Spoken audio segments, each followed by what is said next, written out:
Good day, ma'am. I am Powell Tabogoc, a student nurse from the University of Eastern Philippines, and I am here to assess your skin, hair, and nails. So, for verification po, ma'am, please state your name, age, and date of birth. Jocelyn Tabogoc, 56 years old, and I was born on May 8, 1965. Okay, ma'am. So, what is your preferred language, ma'am? English. Okay, English. So, again, ma'am, I am here to assess your skin, hair, and nails po. And in order to do that, I will be touching some parts of your body. Will that be okay, ma'am? Okay, so I assure you, ma'am, that the files or the findings, documents will be kept confidential between me and the attending physician that I will be referring you to. So before we proceed to the assessment proper, let me ask you these questions in order to gather subjective data that will be helpful in making a diagnosis. Okay, so ma'am, do you have any skin problems like rashes, dryness, oiliness, or bruising? None. So how about changes in lesion appearance if you have any? None. Okay, none. Hair loss or change? Gray hair. Gray hair. Oh, did your nails change? No. Okay, so what about your body odor? None. You don't have? Okay, so did you have a past history of problems in your nails, skin, or hair, be it natural or from treatment or surgery? None. Okay, none. So does your family have any record of skin problems or skin cancer? None. None. So how are you exposed to the sun on a daily basis? Yeah, I am. You are exposed? Yeah. Super? Almost. Almost. So how about in chemicals? Okay, so do you have your daily care routine for your hair, skin, or nails? Yeah. Yes. In hair, what is your routine? Just shampoo. Shampooing. What about in your skin? Wash with water and soap. And that's all? Lotion. Lotion. And what about your nails? My nail polish. Nail polish. Okay, so what is your diet or exercise pattern? Diet is more on vegetables Okay. and fish. You don't have any exercise? I walk. You walk. Okay, so before we proceed to the assessment, can you please wear this gown and kindly remove your jewelries? Okay. I will first conduct a hand hygiene and close the curtains for privacy.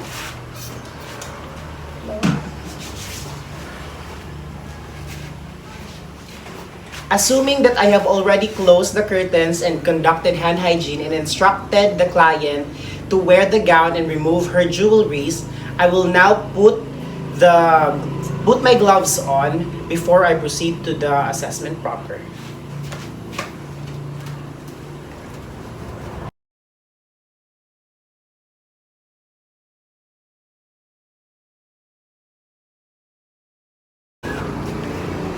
Okay, ma'am. So I will now begin inspecting you, ma'am. So can you lift both your arms in the front?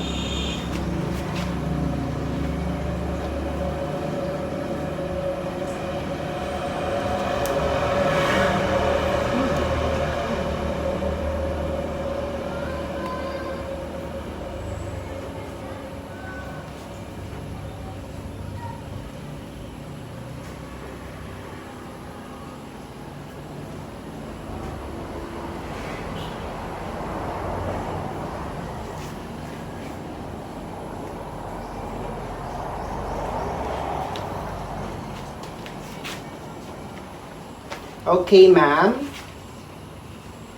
So, I have observed that your skin is light brown po, and I saw a slight discoloration sa my wrist, dito po, and some moles in your arms and your face. I didn't saw any skin breaks, and I can see that your skin is intact, and I did not cite any primary, secondary, and vascular lesions po. And now, ma'am, I will palpate your skin in order to know the texture of your skin using these 3 fingers of mine, so that I can verify if there are no lesions in your skin.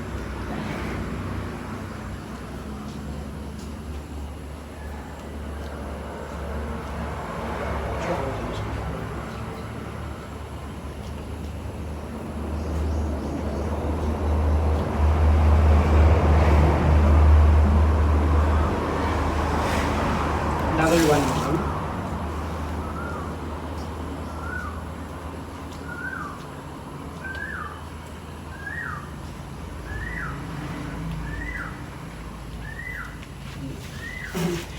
So ma'am, I have felt that your skin is indeed free of lesions. It's free from lesions and that it is smooth rather than flaky. And aside from the few moles that ma'am that I saw, it's okay naman po, and it's okay naman po to have few moles because it doesn't have any indication to the skin's texture po. And now I will palpate your skin in order to know its temperature and moisture using the back part of my hand. And I will just bare it po slightly. This is called the dorsal part of my hand, or the back part. Can you raise your neck now?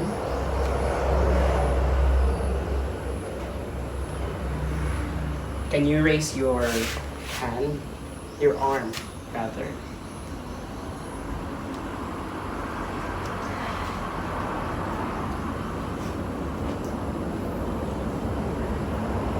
Okay. You can put that down. I felt that your skin is not too hot and not too cold. Therefore, it is warm, indicating that you have no fever and or no sickness in that matter. I also sense that your skin was well moisturized and it is not dry nor sweaty. Okay, ma'am. So I will now palpate your skin to know its thickness and to assess its mobility and turgor point. Can you lift your arm?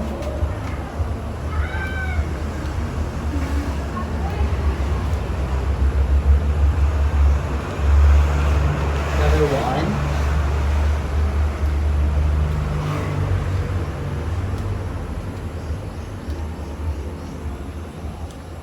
I will also palpate your legs and knees.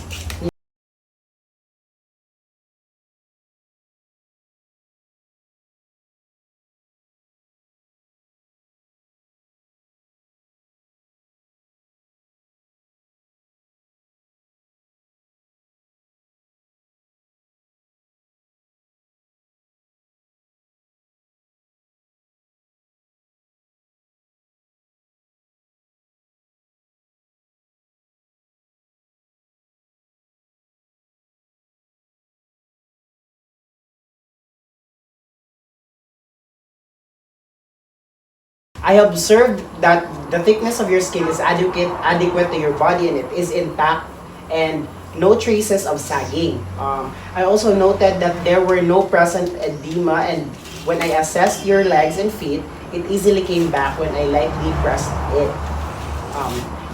Before we proceed to the assessment of hair and nail, let me ask if you felt any pain while I touched or palpated your skin.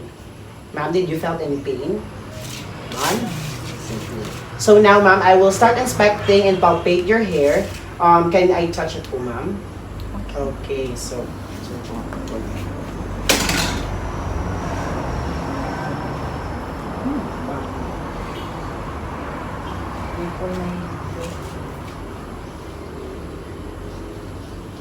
It's itchy.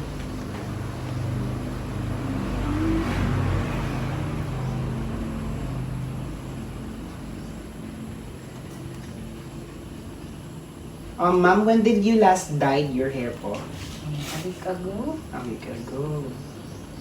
Mm-hmm. Okay, ma'am. So, I inspected the presence of white hairs in some parts and they're not in full length yet. Maybe it's because of the hair or the dye in your hair. And it's normal naman po with your age. Okay, so I haven't also cited any scars or lesions in your scalp, nor parasites and infestations in your hair. I didn't also see any signs of hair loss that might lead to alopecia, so I think it's good. Okay, ma'am. So let's now proceed to the assessment of your nails. Can I see them? Okay, so... Okay, ma'am. So I will palpate your nails to know its consistency and texture, and also if it is intact to the nail bed.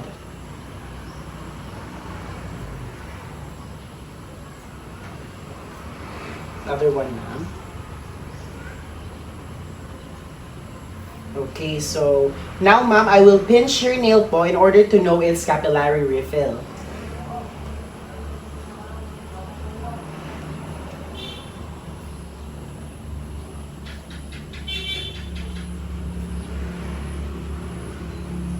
The other one, ma'am.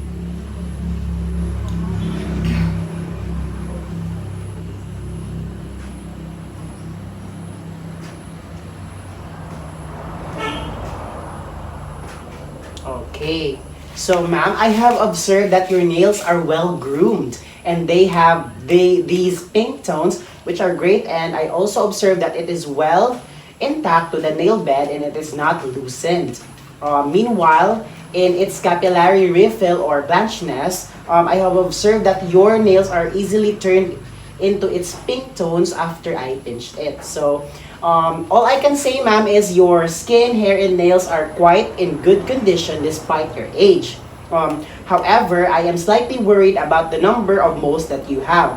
Hence, I will be referring you to a dermatologist to have it checked in order for you to proper care for your moles. That's all po for your assessment, ma'am, and thank you for the cooperation. And if there are any problems po, ma'am, kindly state it to your attending dermatologist who I will be referring you to. Thank you and have a good day, and thank you, ma'am. Welcome.